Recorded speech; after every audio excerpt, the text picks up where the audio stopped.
जब हामी विदेशमा हेपिन्छौँ नि होइन त्यो कुराहरू सम्झिन्छु कि हाम्रो त यो यिनीहरू त कोही होइन भन्ने रहेछ क्या हाम्रो त विश्व समुदायमा त हाम्रो त्यस्तो छ। तपाईँ पासपोर्ट देखाउने बित्तिकै त्यहीँबाट हेला हुन्छ। म धेरै ठाउँमा पेन लगाए पनि पहिले चाइनिज हो जापानिज भन्छ पासपोर्ट देखाएपछि त्यही त धेरै ठाउँमा म गएँ। अब यो केरलातिरको मान्छेहरू एडमिनिस्ट्रेसनमा थुप्रो बस्दो रहेछन्, इङ्ग्लिस पनि राम्रो होइन।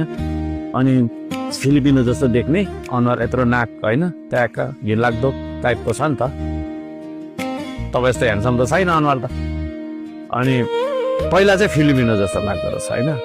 Sir how can I help you भनेर आउँछ। अनि यस्तो देखायो है, पासपोर्ट देखायो, नेपाल थियो। ए उधर जाके भाइ सुरु भइहाल्यो अब इन्टरनेसनल इमिग्रेसनमा। त्यहाँदेखि कस्तो मन दुख्ने क्या, म नि मान्छे नै हो नि यार होइन। त्यो पनि मान्छे नि हो, फिलिपिनो नि मान्छे नि हो, नेपाली नि मान्छे हो त म। तर मेरो पासपोर्ट देख्ने बित्तिकै उधर जाके बैठ, उधर खडा होके बैठ, ऊ त कोने में भन्छ फेरि हो, कोने में अरे दिइराख्नु पर्छ।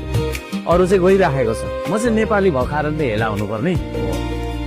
यो राष्ट्रिय मान सम्मानको कुरा छ नि, यो त्यहाँ कसले झर्यो त, के भएर झर्यो क्या, यही हो क्या। मलाई चाहिँ खासमा रिस भने पनि होइन, आवेग भने पनि होइन, विवेक भने पो, चेतना भने पनि, उत्तेजना भने पनि।